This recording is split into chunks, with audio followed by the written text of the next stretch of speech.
Hello, everyone. Welcome back to another glorious episode of Brad's Bourbon Reviews, the podcast. And today, Timmy's not here. I finally got a break from the bottom shelf king. But I am joined by somebody that I like. I know I told you this before we started recording, bro, but I love you and I love your videos. I think your stuff is like just, as far as bourbon TikTok content goes, it might be my favorite channel. There's like another one that I'm gonna have on soon, so I don't want to like pick sides, but you're either one or 1A or 1B. But I love your content so much, and I'm talking, of course, about Mike from Cinebourbon over on TikTok. Mike, what's going on, homie? Dude, I'm good. Thank you. I really appreciate that. I took a little gamble on bourbon TikTok, so I appreciate that. Nah, dude, I appreciate your stuff. First off, let's talk about your videos for a second. Yeah. I don't know what you do. I don't know how you record your videos, but I'm really jealous. How, like, are you using like a special like what's the deal? How are they so freaking awesome? Yeah, I'm doing two things that most people are not doing. I'm using a mirrorless camera, so I'm using a Canon R6, which is, I mean, I freaking love that camera. I want the R6 Mark II, but that means probably nothing to most people that are listening to this. But I use the Canon R6, which is this fancy mirrorless camera, and then I use legit editing software, Final Cut Pro, Adobe Premiere. I like color grade footage. Every I think I just told someone this, but every video that I make is color graded. No one knows this but me. This is just like a nerdy thing that I care about. But every video is color graded with a color grade to match one of my favorite directors and producers, Quentin Tarantino. Okay, I didn't know you loved Tarantino. That makes complete sense. He's my favorite director of all time. I'm a big Star Wars guy. If people listen to this know I do a Star Wars podcast called Jedi Talk. Oh yeah, bro, I've been doing that podcast for like a decade. Love it. A big Star Wars dork over here. If you want to start talking Star Wars, we can have you on the other show too. But no, Tarantino. Other than George Lucas, Tarantino is my number one. Yeah, and the font you use too is like reminiscent of that as well. It's like the Pulp Fiction font. Yes, yeah, yeah. And now that you say that, like I totally understand. I get it because I'm not a film dork, but I'm like film dork adjacent. Like I can hang in a conversation about that kind of stuff. But Tarantino is my favorite. And now that you say that, like no wonder I'm drawn to your videos because Tarantino is my favorite of all time. I love him. Yeah, man. What's your favorite Tarantino movie? I'm gonna say Pulp Fiction, but I really love Django. I really love Inglourious Bastards. I really love Reservoir Dogs. It's very difficult. So I just gave like 5 films. That's me every day. I'm like, Pulp Fiction's great. Inglourious Bastards is the shit. I love Once Upon a Time in Hollywood. Yes. Yeah. I know people liked it when it came out, but I feel like that movie's underrated. It is. It really is. I am also like a Samuel L. Jackson super fan. Hell yeah. Wasn't he in Jackie Brown? Yes. Yeah. Okay. I've seen 138 of the 154 movies that he's been in, and so I love Samuel L. Jackson. So That's like, amazing. if it's Tarantino and Sam Jackson, it's the right pair. Dude, how many of those are Marvel movies? I know, right? Yeah, like him being in Marvel school. I have 4 kids, and they are kind of into it. They're mainly into Marvel because I think it's cool. But I'm like, guys, like the superheroes are fine, but Samuel L. Jackson being Nick Fury is the greatest thing of all time. Yeah, like Nick Fury. I was like, well, Nick Fury's cool, but like the actual Samuel L. Jackson is cool. That's awesome, man. I didn't know you loved like Tarantino like that. That's so dope to me that you love Tarantino. Yeah, he's my goat. I think there is not a single thing that man has done that isn't like close to perfect. Exactly. Yeah, I think he's probably one of the smarter directors that takes calculated risk in ways that like I'm really like fascinated by both actors and directors that take these sort of like strange risk that society, where they're almost like bulletproof. A lot. I don't know if anybody. I don't know if you've seen this, but there's this movie called "I'm Still Here" by it's Joaquin Phoenix. Like, did this thing where he like pretended to quit acting. He was like, I'm done. Where he was the rapper, right? Yeah. Yes, yeah. I've seen that. Yeah. Uh-huh. Yeah. And that movie was like, I remember being in college and my best friend and I, who we're both like into acting, film, all that. We saw the film and we were like, oh, this is cool. Cause we saw an unreleased version of it. Whoa. And we were like, oh, this is the height of performance. Like if you can do this, you can do anything. So I've always been drawn to performance art like that. So in a little bit, in a roundabout way, I'm trying to do something like that on Bourbon Talk. Hey, you're crushing it, bro. And I think it's so funny that like I've said before, I'm like super drawn to your videos, and it makes sense because it's very Tarantino-esque. And I never put that connection together, probably because I'm really dumb. But no, it's not supposed to be obvious. I'm not trying to make it as obvious. But it is now that you say it. That's what's so funny. It's like one of those things you don't think about until. Do you ever watch How I Met Your Mother? Yeah. Do you remember the thing like the girl? I forget what they called it, but like the girl, like it would shatter your like.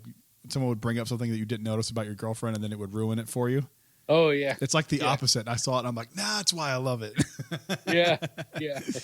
Not ruined, but appreciated. Yeah, exactly. That's awesome, man. That's really cool. Yeah, I go back and forth between Pulp Fiction and Inglourious Basterds because there are some the tension in the writing and like they're just that scene at the beginning and then the scene at the end where you kind of he Buongiorno, that whole scene, like that is just so masterfully written, and then one in the bar with the German 3, like all that stuff is just so friggin' perfect. Yeah, it's perfect writing. It's perfect execution. It's perfect direction. It's perfect everything. It is. I mean, really, like it's if you enjoy like, I also like if you are an adult, which like a lot of us are now, an adult that grew up playing video games, you can appreciate like realistic absurdity, which is why I think Tarantino is why he's so effective. Yeah, I agree. I think he's got that thing where like he kind of came out swinging and it was like, this is what my movies are going to be. And everyone's like, they're so dope. We don't care what you say, do, or anything like that. It's kind of like, I call it the South Park effect. Yeah. Oh, because yeah. South Park is like completely immune to any backlash. I mean, they get stuff, but like, then they're just like, no, this is what we do. And like, everyone's like, okay, fine. It's South Park, you know? Seriously. It's Tarantino. That's what he does. He makes these like really interesting, thought-provoking films, and like no one can like talk badly about them because they're just so perfectly done. Yeah, I mean it's funny you mentioned South Park. I was at one point in my life I was living in Colombia, planting a church, like in this like small-ish town. Columbia, South Carolina? No, like South America. Oh, Colombia. Yeah. And one of the people that I was with was a doctor, and he was doing like all these medical missions. But his wife was a writer for South Park. No way. Yeah, so this missionary's wife was a writer for South Park. Yes, and it was that was the first person that told me that they made South Park episodes in 6 days. Wow. Yeah, that documentary is crazy. It is, yeah. I'm like my day job involves a lot of like product design, like whether it be tech products or programs or whatever. And like I designed this model of like this sprint model for like this working structure for how to build a singular product in 6 days based on South Park. That's crazy, man. Yeah, I just took that documentary, I took the article and the conversation I had with this woman, and I was just like, let's figure this out. So it's like movies and media, man. I just like live my life through it. That's crazy, dude. Yeah, that when I found out they did those things 6 days out, that blew my mind. Like, yeah, it's amazing. You kind of know because like if you were watching it like in the moment, like back in the day when you had to like be available for television. It wasn't just streaming for you. Yeah. Back in the 1900s, you know? Yeah. It was like you would kind of go like, man, they got that out fast, but like you don't really think about everything it takes, and like unless you see, like that's why that documentary kicks so much ass, because it's like, and by the way, if people don't know what we're talking about, there's a documentary called 6 Days to Air, and it's all about how they literally will conceive an episode, animate it, voice over it, produce it, get it out on the air within 6 days. And it's crazy. Like the chaos behind everything is just, it's wild. I actually think as an artist, that's a really cool, I'm a musician. I've done a lot of things. I play guitar. I think that there's a thing that musicians and artists can do that where they meander and they kind of just dwell on things and like try to make something perfect when that doesn't exist. They chase this like perfectionist thing that's not real. And I think having those like extreme deadlines, like the 6 days thing, is a really great pressure cooker for geniuses, because it gets, and I think Matt and Trey are geniuses. I don't, if anyone, agreed. You can, anyone who doesn't agree with that, like you have, you're entitled to your own opinion. That's fine. I think they are comedic geniuses. I mean, they've been doing a show for 26 years. They're doing something it's still right. relevant. And it's still relevant, and it's only getting better. Yep. And I think they are geniuses. So I think that there's something to that with like the creative mind, where it's like, you might not think it's the best thing you've ever done, but that's okay. Like, I know for me, this is I'm not comparing myself to the guys from South Park at all when I say this, but I know for me, there's been videos that I've put up that were a complete afterthought. I'm like, okay, it's content, it's fine. And then the next thing you know, it's got 760,000 views. And you're like, how? Right. And then the thing that like you take the most time on and you edit it and like crisp and you're being very thoughtful, it gets 150, 200 views. And you're like, what is happening? What is going on? Man. I mean, like the nature of the internet. The internet's a beast, man. It is really interesting. Really, really interesting. It's so weird what like pops off and what doesn't, and I can't figure it out. Yeah, I think like with so before I came to Bourbon TikTok, I had I was one of the first crop of like content creators on LinkedIn. So like I typically, nobody even in this audience knows that I'm doing what I'm doing on Bourbon TikTok, but I have a following for education. Like that's where that is my day job, is in education innovation. So like I had a career. Now I run like an innovation lab, but I had a career building schools for billionaires. And in that line of work, I sort of built this like pipeline of people via LinkedIn and a large following there. And I just remember like at one point I was really jaded because I could post something and I could tell you what the next 5 comments were going to be. Like I just knew, I was like, someone's going to say this, then someone's going to say that, and then they're going to respond to this, and I'm going to respond this way, and when I do, they're going to respond this way. And it was like, it was just so boring. So I wanted a new hobby, and TikTok, Bourbon, and making videos became that. And so I do think it's unpredictable, but I kind of enjoy that. Like I enjoy the process of like, I'm making this thing that I think is fun for me. And if someone likes it, they like it. If they don't, whatever. But sometimes like the videos that I put a lot of effort into get a lot of views, and sometimes they don't. Yeah. Like, I don't know why. It's such a weird thing. And it's almost like if you knew the answer, you wouldn't want to know it. Because it's like, because then if you like just followed that one thing, your shit would be boring. Right.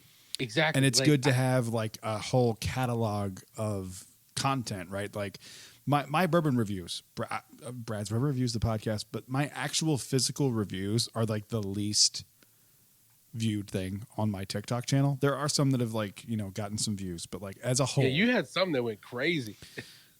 Well, the one that went real crazy, the one that I was joking about having 760,000 views, I'm being a little dramatic. I think it's like 740 or something like that. But it was just like an in-the-moment comment that I made that was an afterthought. Do you know the video I'm talking about?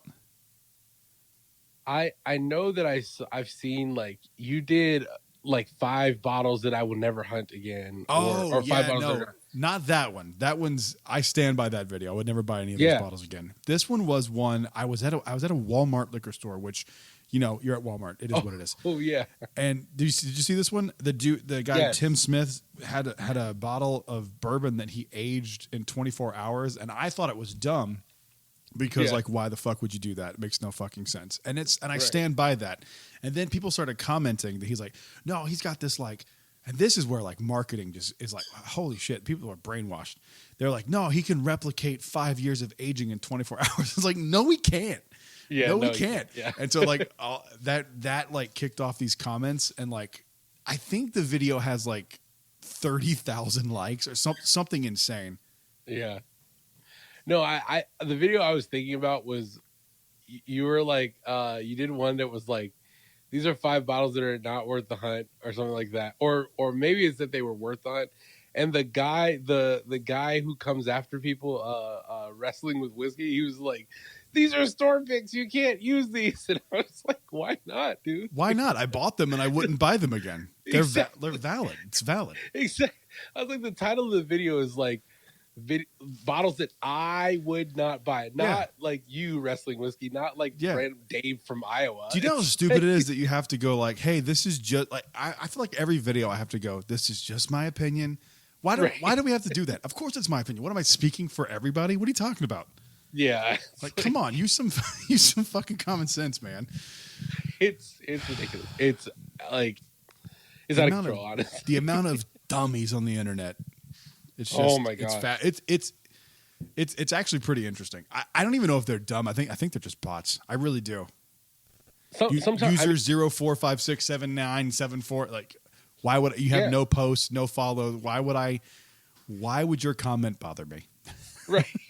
Yeah, it's like we've handed out these smartphones, and now they're like, oh look, here's somebody doing something with their life. Yeah. Let me see if I can convince them to stop. Yeah. Let me see if I can. Absolutely. Let me see if I can make them regret getting on this stupid app. Right. My favorite comments on that, because that video you're talking about, I don't remember which one it was. I don't remember if it was the ones you should or shouldn't buy. I think it was shouldn't, because for whatever reason we're all wired for negativity. Yeah. It's got to be shouldn't. I think it shouldn't. But I'm wearing like a Mickey Mouse cardigan. Yes, and people were hating on the cardigan. I think it's cool. Bro, I thought it was a great video idea. Here's the thing. I don't give a fuck what anyone thinks about my cardigan. I don't give a flying fuck if you hate it, if you love it. The reason I wore the cardigan on that episode is because, surprise, surprise, when we do these videos, we record a lot in one sitting. And it is visually easier for me to go, oh, it's this video because I'm wearing this shirt and I'm wearing this one. I also live in Orlando. I'm a big Disney dork, okay? See, that's what I thought it was because you lived in Orlando. Like, that's why I own it, but that's not why I wore it in the video. I wore it in the video to decipher which one of these videos I'm actually uploading. Yeah. But I love Disney. I don't give a like. And there are some people he likes Disney. His opinion's invalid on whiskey. Okay, if you're that dumb, please don't watch my videos. Please, like, please don't, because you're too stupid to understand that you can have multiple hobbies. Yeah. And eating and drinking whiskey doesn't mean that I have to eat steak every single day and go bow hunting. Like, it's so dumb. Everyone's so like myopic. It's so stupid. I hate it. I hate everyone, but I love them all at the same time. That's right. I appreciate everyone watching, but goddamn, go outside, you know? Right. Right. So dude, how did you get into like bourbon and whiskey stuff? Because like the little bit that you told me just now, like, it's so fascinating, because like I know my like road into bourbon was like kind of a slippery slope. But how did you get into like bourbon and whiskey and stuff? And did it start with bourbon, or did it start somewhere else and you kind of came in? Yeah, it started with bourbon. I actually like I didn't drink much for most of my life. Like I was into cider, like craft cider. I just didn't drink much. It was not very appealing to me. And I thought I didn't like alcohol. I was like, I don't really like the taste of alcohol. But I have a friend who, he doesn't post a lot anymore. He doesn't post at all anymore. His name is Ray. His name is Ray, but he goes by Ray Bourbon on TikTok. And he's basically a young black guy who's basically yelling into the microphone, twirling a glass of whiskey. And Ray, have you seen him before? By that description, yes. Did he have Yeah. did he have a background and would I feel like I have seen this because I'm gonna have to confirm later, but I feel like what you're describing I've seen. Yeah, he doesn't make. I mean, the algorithm. I would not be surprised if the algorithm is just hiding him because he doesn't make enough content. I'm on him all the time about it. But he and I have known each other since we were like, I was maybe like 16. Oh wow! Yeah, we've known each other for a long time, and I was building this school in Austin, Texas, with this software billionaire, and I tried to hire him for 3 straight years because he's a literal cartoon character. So I was like, I want him to work with like this certain group of kids. We finally hired him, and then I ended up leaving because I got another opportunity. But just like in the process of me trying to hire him and like, you know, obviously reconnecting and everything like that, like the adult versions of us, I learned that he was not just like into bourbon, but like Ray is a guy that you can text and say like if I text him right now and I'm like GTS, you know, George T. Stagg 2017, he'll tell you MSRP, secondary price, high, low, like who can get it for you. He Good is Lord. I mean, he's an encyclopedia. He is like a true whiskey geek. And so I just enough of watching his videos, I was like, you know what? I want a new hobby. I'm gonna get into bourbon, right? And then I texted him in a store. I was like, hey, what should I buy? And he FaceTimes me and he's like, bro, show me the shelves. And literally in the store owner's like listening. He's like, dude, walk out of that store. Everything's overpriced. Everything is overpriced. And I'm like, okay, cool. So I'm on the phone, I'm on FaceTime driving, and he's like, where's the nearest Total Wine or Specs? I end up in a Total Wine. I buy a bottle of Evan Williams Bottle and Bond. Hell yeah! Like my first bottle of whiskey was 100 proof bottle and bond. Man, that's a hell of an introduction to whiskey. Yeah, but I loved it. I was like, yo, because I'm really into coffee. Like I became a coffee snob, like a true like where like my wife is like, let's go to Starbucks, and I'm like, that is just sugar, and like I can't even like I don't, you know, like I will go to Starbucks in a pinch, but like that's not my choice of coffee. But so I became a coffee snob. So like tasting notes became something that was really fascinating to me, and how like you could do something to a liquid and pull tasting notes out of it. So when I found out that whiskey was virtually the same thing, it just like I was hooked. So like once I had that bottle of Evan Williams Bottle and Bond, I was like, oh, this is awesome. Like, that's so dope, cool. Man. How old were you when you tried it? When you tried that Evan Williams, do you have a rough? Oh, estimate? this was only, I mean, this was only 2 years ago. Whoa, no way. Yeah, like bro, you know so much in 2 years, dude. Jesus so I Christ. nerd out about anything I get into. Dude, I'm the same way. I'm the same way. That's why I don't get into a lot of things. right. Like I keep my list pretty short of things that I'm like super interested because I like geek out over them, and I try to solve legit problems in the thing. Like I'm not a lot of people know about it, but I'm working on this this AI app where somebody who's new to whiskey, you can type in a bottle and it will tell you like, oh well, the reviewers inside of this app, they think this bottle's overhyped. Here's what they think it's worth, and here's where you might be able to find it. Oh, dude, that's freaking dope. Yeah, I mean, I've got a prototype that I'll send it to you. I'll DM you the prototype. Yeah, like, dude, that would be awesome. Yeah, it's super clunky. I just need to now get enough people. So like you're on my list of people as well. Like I have a list of 10 people from Bourbon TikTok. I feel like you brought this up to me at one point. I think I might have we might have talked about it. I think we did. Briefly. Yeah, because this rings a bell. To be fair, I've been drinking for the first time in a week, so who knows? It could be. No, it's all good. It's all good. I've kind of like I've kept it on the down low for a little bit because I'm trying to stabilize it. But basically, I need to send you guys all this big list of all the all the hyped whiskey, and I'm like, how can I send these people this list without paying them? I got to figure out a way to. Dude, I will help you out any way I can. I Yeah. said, I love your stuff, so I'm any way I can help. I'm more than happy to help.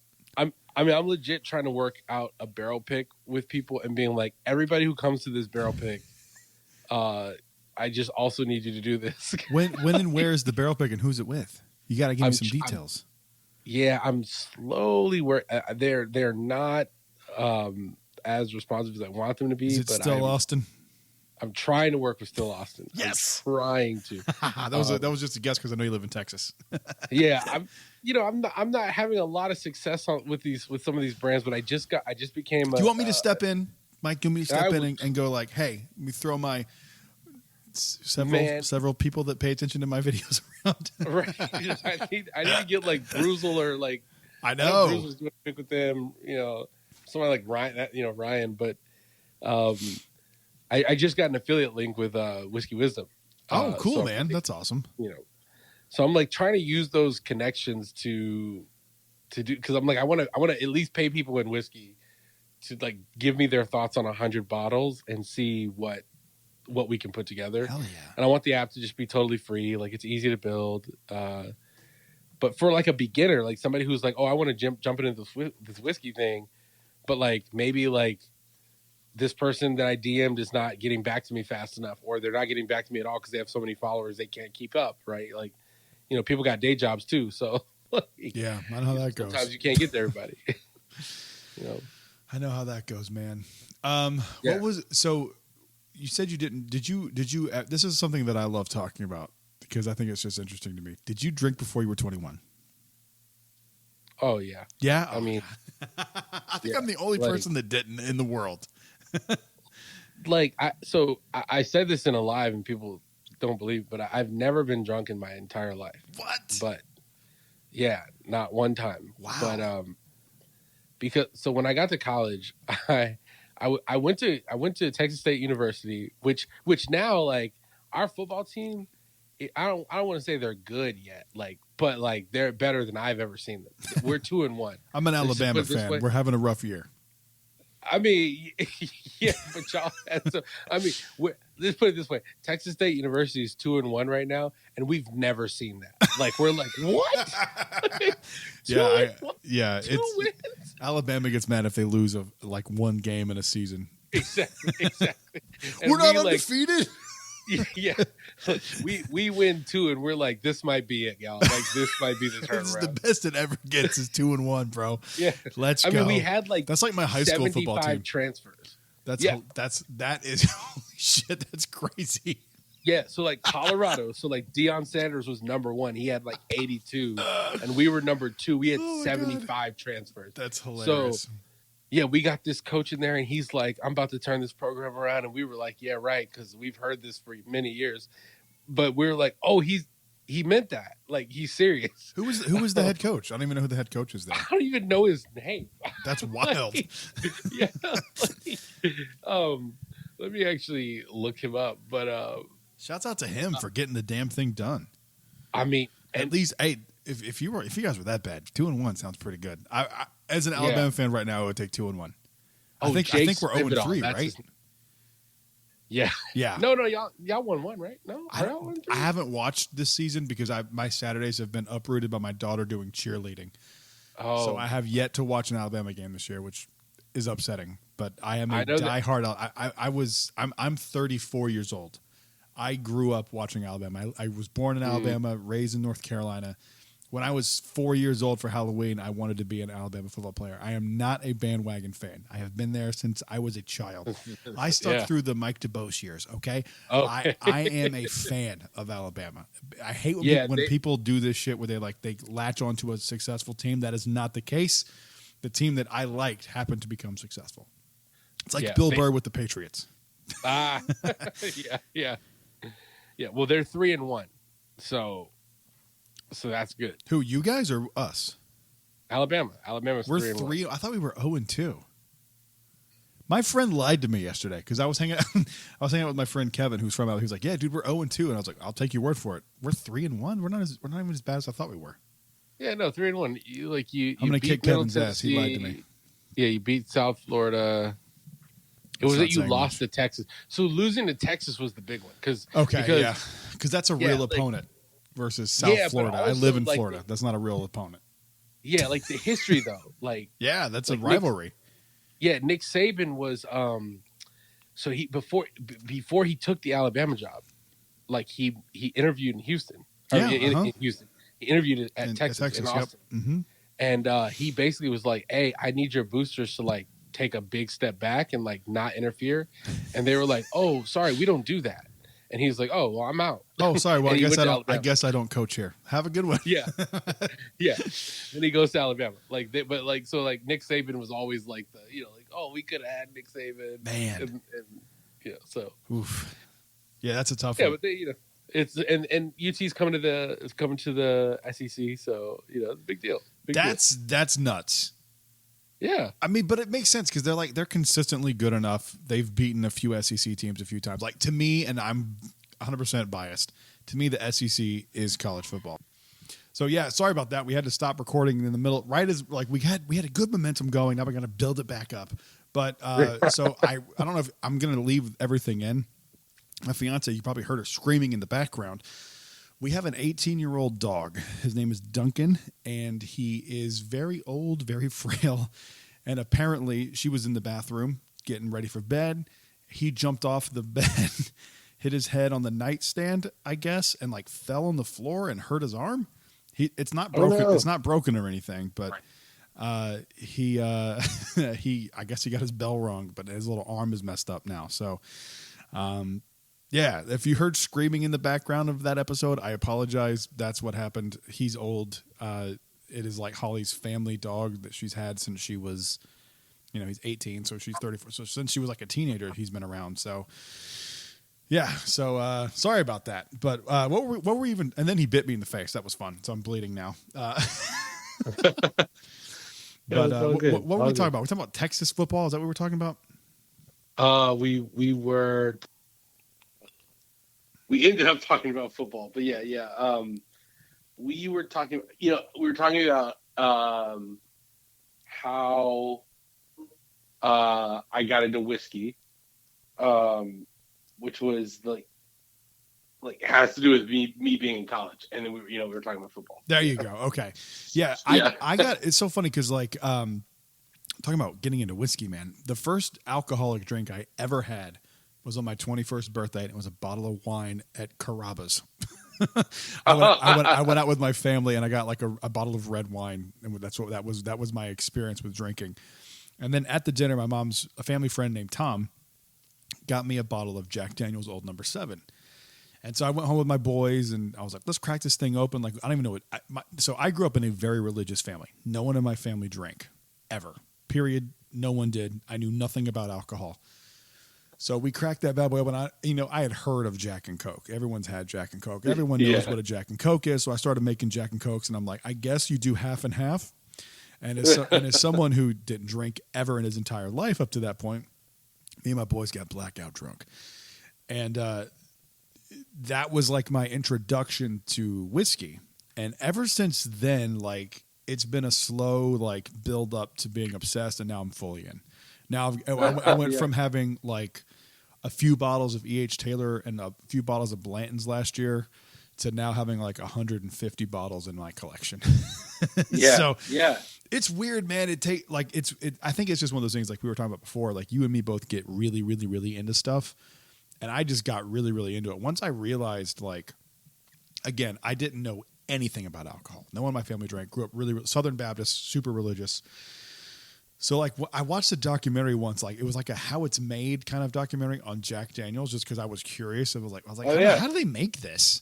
And you're like, wait, this sits in a barrel and just chills there for like 6 years, and then they put it in a bottle. Like that, it blew my mind. And then going to like last year, going to the Kentucky Bourbon Trail and hitting all the distilleries, and I'm a big history fan. Like too. I love history. Like I'm so into it, and so like the meshing of alcohol and history is just such a cool thing to me. Yeah. And have you done the Bourbon Trail yet? I actually have not. Like, I'm excited to do it because I'm also really into history. I taught history in school for I was a teacher for 4 years. Bro, how old are you? You've done like you've done more things than I have. I am 32. You're younger than me. Yeah, I've just lived an interesting life. Yeah, dude. I was a stand-up comedian, a cage fighter, did improv. You're a cage fighter? I did not know that. Yeah, I've got a blue belt in jiu-jitsu, dog. I can smack the fuck out of somebody. That's really, if you know anything about jiu-jitsu, that's really not impressive. But yeah, but hey, it's more impressive than no belt. Yeah, exactly. Yeah, I have no belt in jiu-jitsu. Yeah, I did Muay Thai boxing and stuff for a long time, but I was a comic. I went to school to be a youth pastor before all of that. Like I've done some stuff, but like you've done more stuff than me. No. I just, I have just sort of squarely found myself. I learned a few things about myself early on in life, and had the benefit of like some real like OGs that like helped me in my career. So like I learned very early on that I don't like managing people. I like doing creative work, and eventually like I made this bet on myself that involved LinkedIn that just opened some doors for me. Hell yeah, dude. I love hearing that. I love it. So I love it. That's awesome. That's really cool. Yeah, man. But yeah, I would encourage you to go do the Bourbon Trail, dude. Like it's so much fun. You would love I'm excited. I'm gonna try. I gotta make sure to make it happen. Like I'm really into, like, I think like using, so my this is like one of my philosophies about education in general is that like school sucks, and school sucks because it's irrelevant. Like I think you have to wrap any academic subject up in some sort of proxy. Like when I was in college, my most valuable history course was the history of baseball. And it was a professor who like taught the history of the United States through the sport of baseball. That's awesome. And yeah. And like, I mean, I don't have to explain this to you. Like, it's obvious that you could do that with whiskey. Like, for sure, dude. You know what I'm saying? Yeah. I mean, just like governmental laws that came into place that had to do with whiskey is like exactly. that could be its own class in and of itself. The Bottled and Bond Act class, like how they got to that point. Like, yeah. I mean, that's a really cool idea. That beats that makes more sense than like the Taylor Swift class that they're doing now in college. It does. Oh my God, Taylor Swift. I am shocked, but I also shouldn't be at how famous she has become. Like, it's wild, dude. I like Taylor Swift, actually. I actually do. I'm not like, my fiance loves her.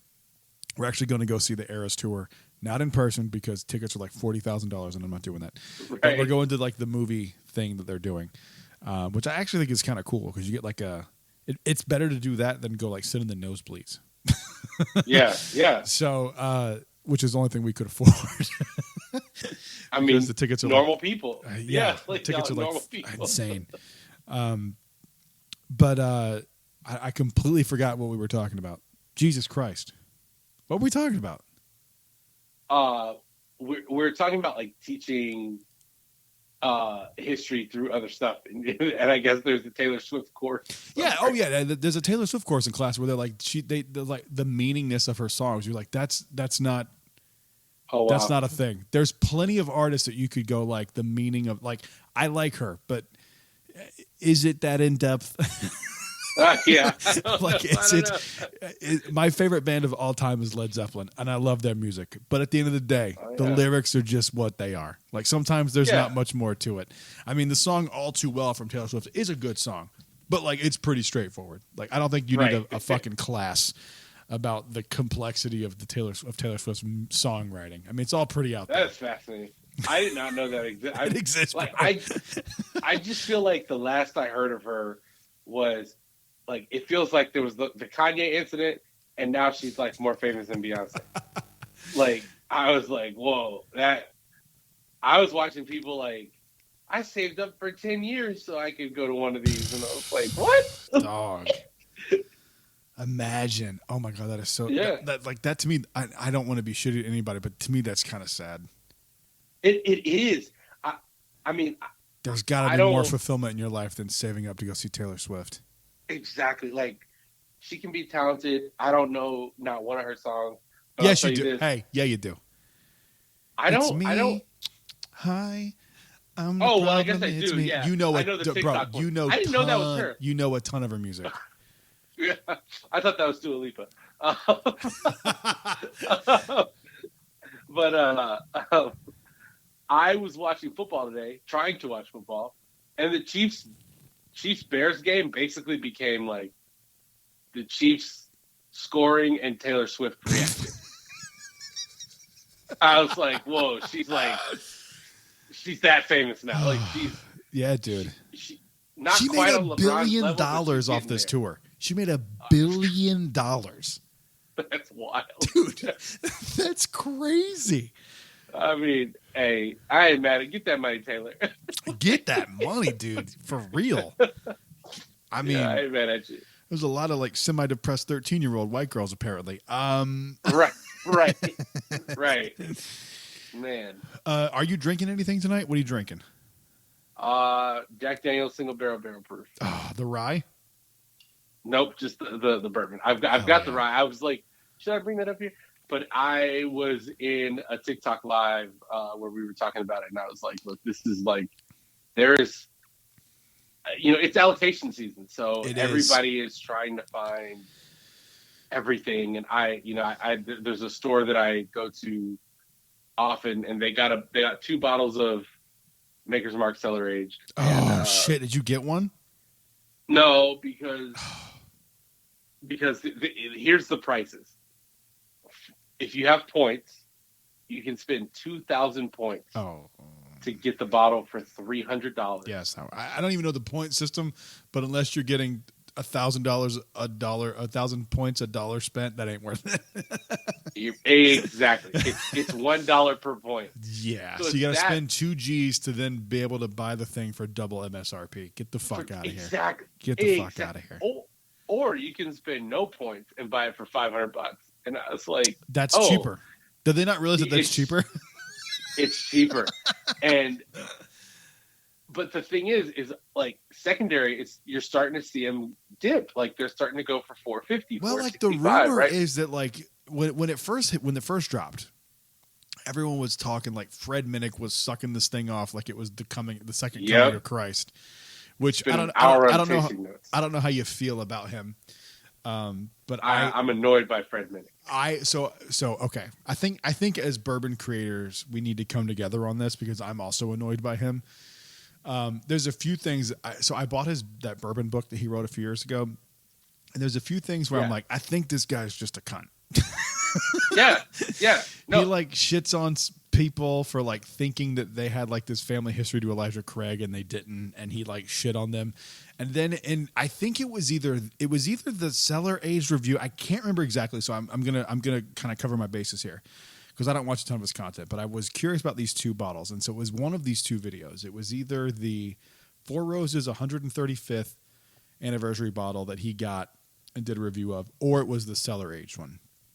Either one, it was the premise behind the video was like it's the greatest bourbon of the century so far.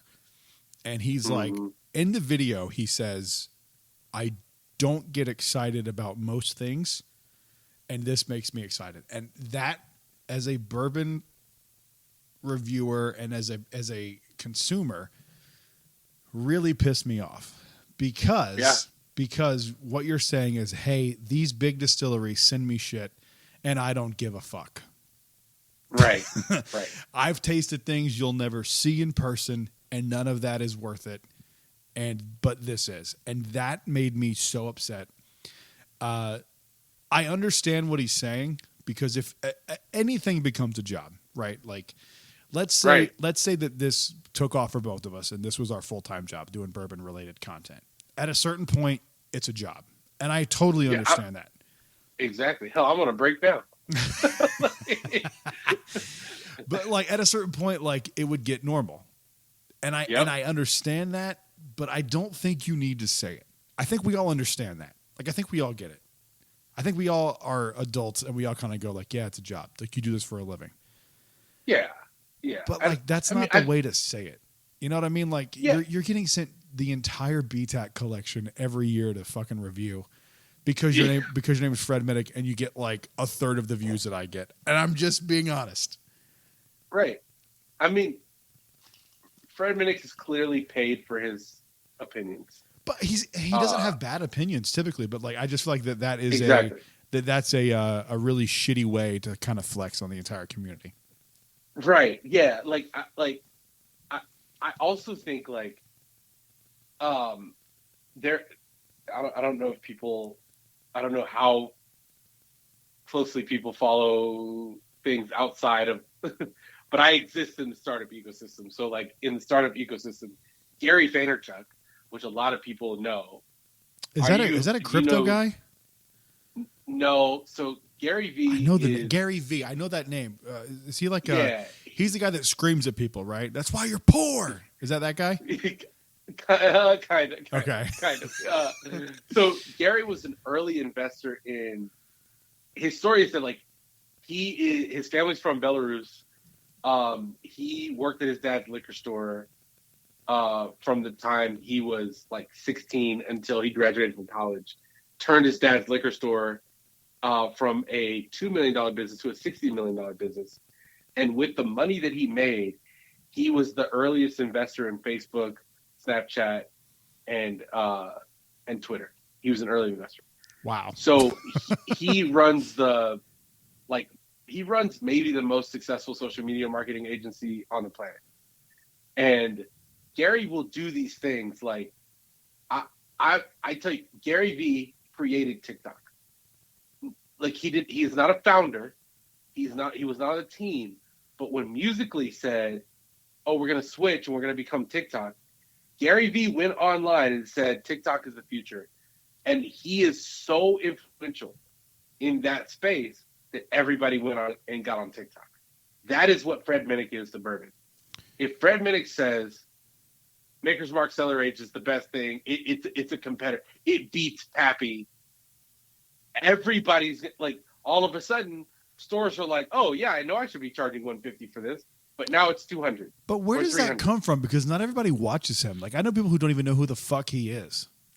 Right, I think, and I'm not shitting on the guy. I am not shitting on him. But like people, average people don't know who he is. But like average people hold his opinions. Is it just like an echo chamber? I think it's because two things. One, the secondary markets in bourbon. Anybody who's able to normally find these bottles and put them on secondary, they know Fred Minnick. Like it's a small enough ecosystem. Oh, so you think like the secondary is fueled by his opinions? Oh yeah, and that's why definitely. Like the Larceny B523 that I got today. Well, it's not here, but it's in South Carolina. But I got it today. Is like the smaller people talk about how good it is, but he's not, so it's not that important. Right. Interesting. Right. But that's an interesting take. If he were to make a video and say this is the greatest bourbon of the 20th century kind of thing, 21st century. Yeah, or this is top 10 of the year, right? Like, and that gets to the second piece. The second thing is like his SEO is on point, right? Because like his social media is part of how he's eating every day. So when you type in Maker's Mark Cellar Age, the first review you're going to see is his. So whether you follow his content or not, like your Fred Minnick is going to cross your. I didn't know who he was, and my friend was like, "Oh yeah," or I watched a Bruzel video, and Bruzel said Fred Minnick probably knows more about whiskey than anybody else in the United States. I don't think that's true. First off, I think he's wrong on that. Oh yeah, I have met people just through bourbon TikTok, and I'm like, I'm positive this person knows more than Fred Minnick. Now, unless they got all that information from Fred Minnick. Right. No, I think one of the guys who like quietly knows the most about bourbon and whiskey is the dude that wrote the Pappyland book. Oh and I forget his name, but he had like a front row seat to all that shit. Yeah. Drew something. I'm also forgetting his. God, I can't. I feel bad. Um, Fuck, I got to look it up now. I know. Wright Thompson. Wright Thompson. That's right. That's it. Yes. Yeah, Yeah. he might not know the most, but he had a front row seat to some really special stuff. I mean, he got to. Have you read the book? I have, yeah. Okay. The story of them going back to the Stitzelweller distillery when they were dropping Blade and Bow is one of my favorite. Like, you could make a movie out of that. Yeah. It's such a cool scene. Totally. Anyway, yeah. Fred Minnick, do better. Too I think like everybody else needs to do better. I mean, like he wanted to do a Maker's Mark. Being silly. Yeah. I just want to make sure Fred Minnick knows there's no hate coming from Brad or Mike. Yeah. No, definitely not. I mean, like I said, I've said this before when I've criticized him about the same thing I criticized him tonight for. I like you to a certain point because I knew you wrote that book and I still bought it. Right. So I don't. I mean, but he does need to realize the effect he has on the market. Yeah, like that's just facts. Like, I agree. Like, another example. Have you had the Apprentice batch? I actually have. So I have a funny story about that. But you go ahead. Do you and like I'll tell it? you I didn't hate it.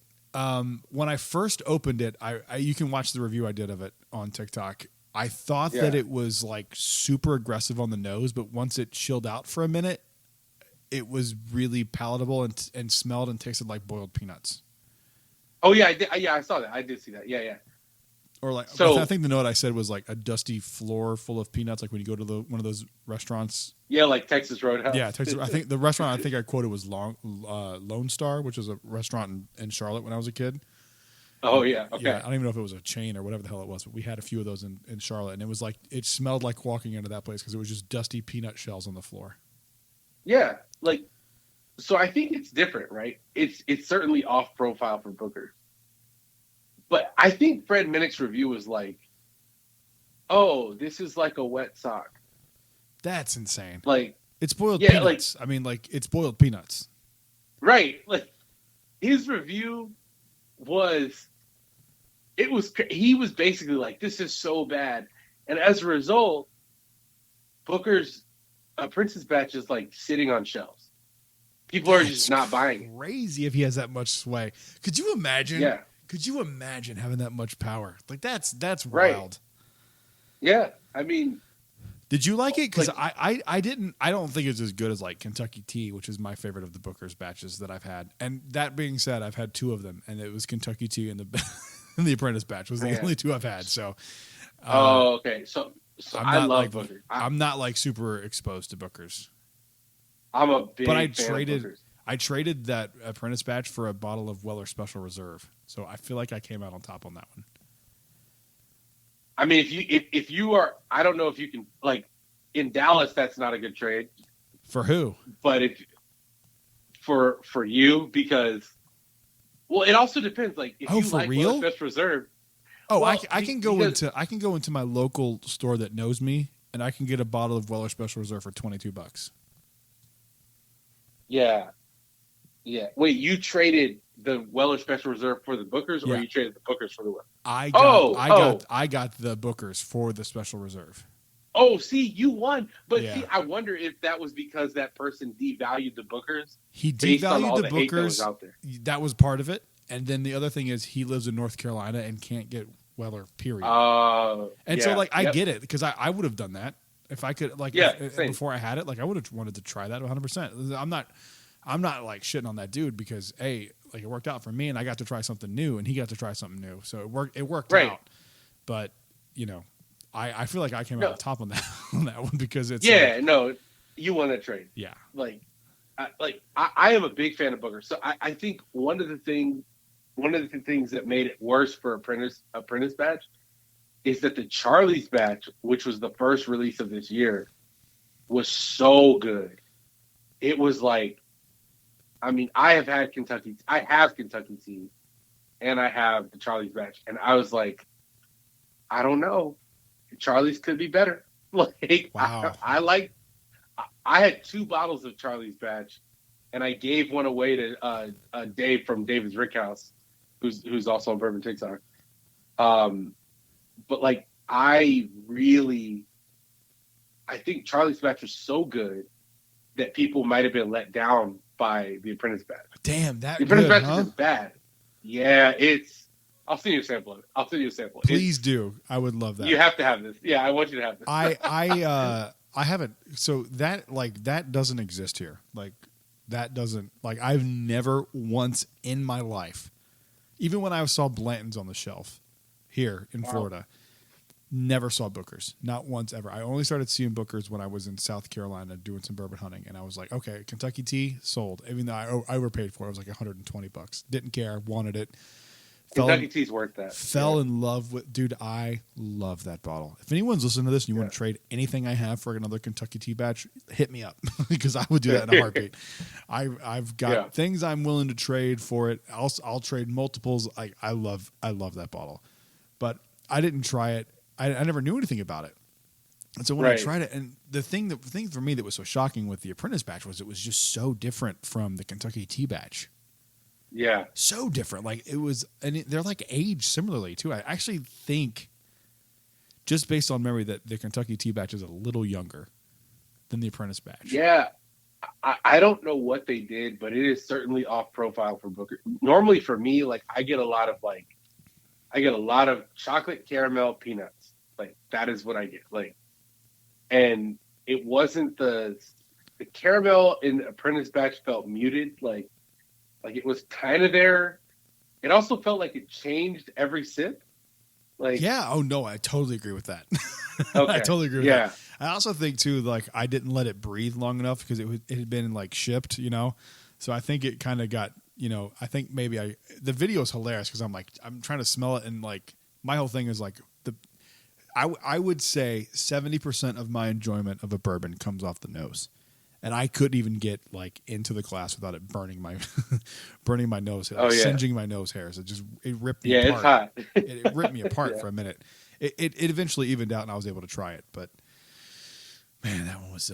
Did they do 3 releases a year or 2? 4. They do 4, bro. Yeah. I don't even understand like how we don't get that. Do they just not ship to Florida? I literally have never seen them. Yeah, because we get them all like. I might have to have you on the lookout for that. Yeah, because I'll if I see one, I'll grab it for you. Like please. It'll drop at specs in the next week or so, I'll be able to get them for MSRP. Yeah. Okay. Just don't even ask. Yes. Okay. Gotcha. Just absolutely yes. The newest one is called the Very Good Batch. The Very Good Batch. Interesting. Okay. Yeah. I'm interested to try that. 100% see it. Don't even ask me. Just do it. Send me a Venmo request. I got you. Interesting. What? So, like, okay, we'll wrap this up here. I want to know, like, because we've been talking for about an hour, all things considered. Yeah. I don't want to keep you too long. So, give me like your top 3 of the year so far. We still got time. There's still a lot of things that can change. What are your top 3 of the year so far? One of them for sure is Michter's 10.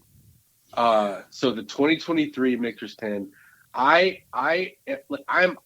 just say this quickly. I'm in a really good market for whiskey. Dallas, Texas specifically, more than Austin, more than Houston, for whatever reason, it's like a gold mine here. Like you can get most people don't see Michter's 10 at all. I've had 2 of them.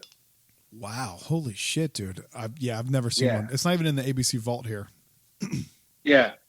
And so I feel very, very fortunate for that respect, but I only opened it because somebody wanted a sample. So I was like, okay, I'll open it and we'll both try this. But it is so good for 94 proof. It is so much more complex than you would expect. It's got this wonderful like peach cobbler note on it that's been pretty consistent across like at least 2 reviews that I've seen. Like the Hood Sommelier, he was like, "This is like somebody's cooking peach pie." Oh, dude, and I was like, my favorite dessert. Yeah, it's. I'll put that in the package I send you. Then I feel like I had it, but I don't think it was this year's release. Okay. I'll have to double check because I don't want you to send me something that I've already had because keep it for Okay. yourself. Yeah. But let me double check and see if it was the Michter's 2023. It may have been 2022. Yeah, the 23, because a lot of people fell out of love with Michter's 10, and then 23 sort of came back with like this resurgence of it. So I think so Michter's 1023 is one of them. I would also say like, I mean, I really do think people are not talking about it as much, and there's a faction of people that love to hate on this bottle, but Stag 22A, like that batch of Stag, which I think is technically batch 20, that it is so good. It is like it's very flavorful. I think I've got bottle 22B. I don't think 22B is amazing. Oh, 22B is holy shit. I'm so glad I have 3 bottles of that fucking thing. Yeah. I agree. I have 2 bottles of it. 22B is awesome. Is A better than B? 22A is better. I think it's better. No shit. Do you have multiples of that? I have one of them, but I have multiple 22B. Okay, I have multiple and 22Bs as well. but I'll see. Look, I'll send you a sample. I can get 22A all day, for reasonable price. Shut on up. secondary. Okay. Well, again, just do it. Don't even ask. Yeah. Okay. Yeah. Like Stag is like, dude, I got my first taste of Stag this year, and I'm like obsessed with it. Like, I think it could very well be the perfect bourbon. Yeah. The thing about Stag, my hot take with Stag, and I need to just make this video. Stag, like, it is a 22. I mean, it is a $200 bottle. Like 100%. I don't understand why they don't. Yeah. Like, it definitely is. Like, if I like, it's one of those ones where if I saw it, I saw one the other day for $200, but I was a little bit questionable on it because it didn't have a batch number, but it didn't have a store pick thing on it, and it didn't have the junior on it. So I'm like, what the fuck is this? It was a very confusing. Oh yeah, I thought it was a fake, and it's actually in my bourbon hunting video that I released today. You can take a picture. You can see it. It's kind of hard to see because it was at a distance. And I asked the guy, I was like, "What batch is that?" And he's like, I don't know." And when I started calling them out on like things that not calling them out, but I was like, "Oh, I've never seen a Stag that didn't have a batch number on it that wasn't a store pick." Yeah. He kind of got defensive. Something got fishy. Something was fishy, and so like I stand by that. I think that was a fake. But dude, I love Stag, man. And you know what I'm upset with? I'm tired of people comparing Benchmark Foolproof to Stag. It's not. Shut up. Yeah, it's not close. Like you could. Shiloh did this really cool. I don't know if you follow Shiloh, but is he the one that really cool barrel? He barreled the Foolproof, right? Yeah, he barreled Benchmark Foolproof. I saw that video, and he created it over a few weeks or months or something. Yeah, I saw that video. Turned it into Stag. Yeah, that's wild. Yeah, like the difference in proof and age is like very obvious between the two. It's black in the bottle. Yeah. Like, it is black. I mean, yeah. So but I love that. I think 22A is excellent. I think it's a little different though. Like it's a little off profile. Like it tastes like something completely different to me. No shit. But it is. So for me on the Stag 22B, I got like tobacco, leather, dark chocolate notes.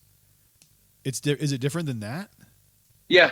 Like it has to me it has like a cherry cola note. So like Eagle Rare. Yeah, I get that. I get that on Eagle Rare every time I try Eagle Rare. I'm like, oh, it smells and tastes like cherry Coke. Yep. I got a lot of that with. I got a chocolatey note on the 22A. And I don't know, like, I don't know if this is true or not. I don't. But I can't. It's 2020.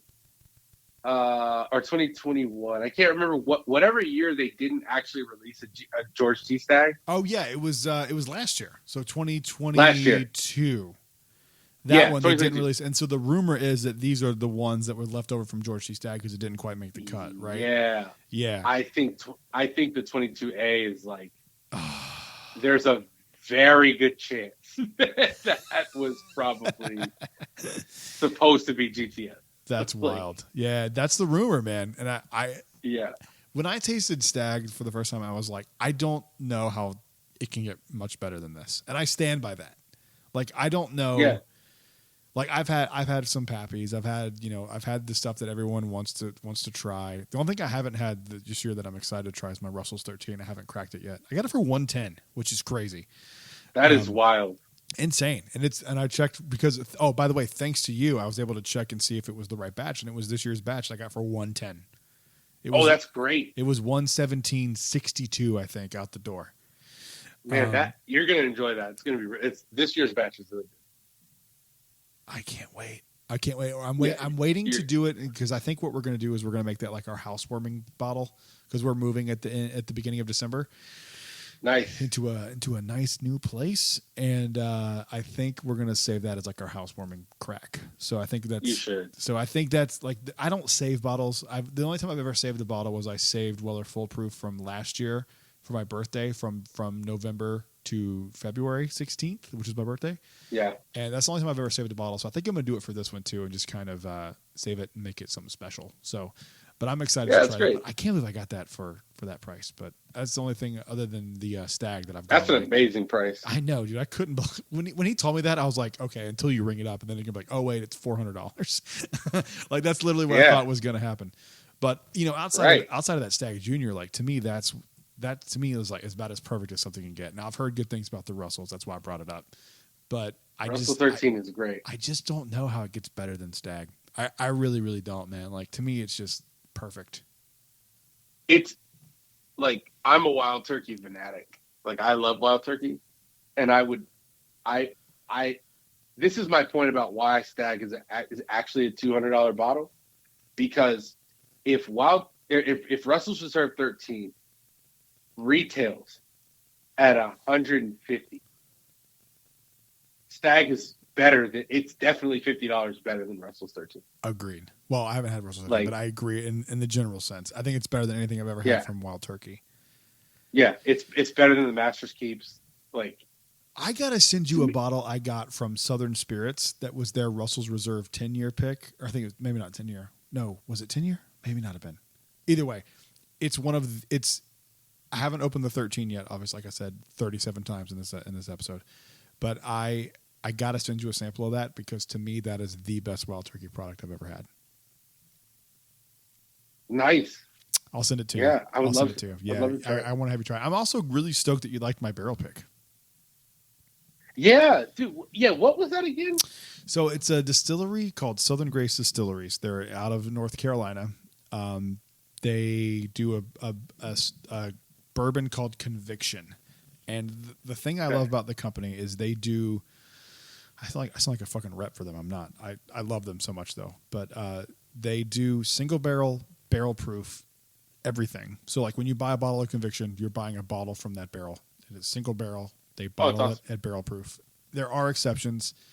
The most blend they've ever done has been 5 barrels.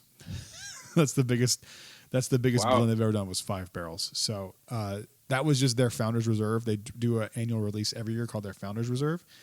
And I went and actually paid to do an experience where I got to pick their Father's Day pick. I'll send you a sample of that too, where we got to pick a barrel for Father's Day.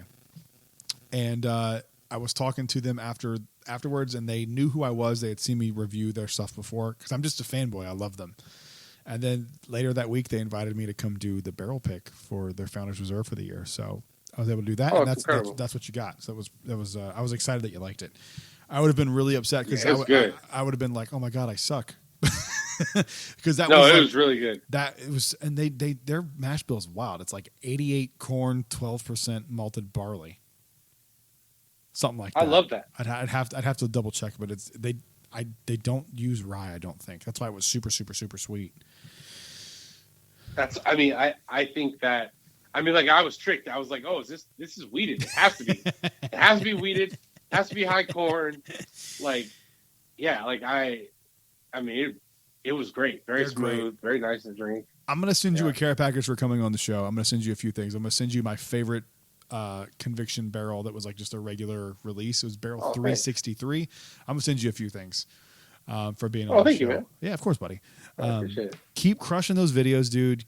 Just keep going. I love your stuff so much. If anyone's listening to this and they don't know who he is, please do me a favor. Go follow him over on TikTok at Cinebourbon. You're on Instagram too? Because every time I open my Instagram, I see your face. Yes. Yes. Follow him on Instagram. Is it at Cinebourbon as well on Instagram? Yep. Same. Cinebourbon. Dude, you have an open invitation to the show anytime you want to come on. I'd like to get you out here or me go out there at some point and do a few things. I think we got some stuff we got to go to. We got to go do bourbon hunting in Houston. I know. I'm sorry, Dallas. Yeah. We got to go do some bourbon hunting in Dallas because it sounds like you got some real cool shit out there. So, man, some good stuff. Good stuff. Yeah. Well, dude, I don't want to keep you so much. Thank you so much for coming on. I really, really appreciate it. But I don't want to keep you. But thanks, man. Open invitation. Come back on anytime you'd like. And no problem. Thank you guys for listening to the show. We'll see you on the next one. Until then, cheers. Peace.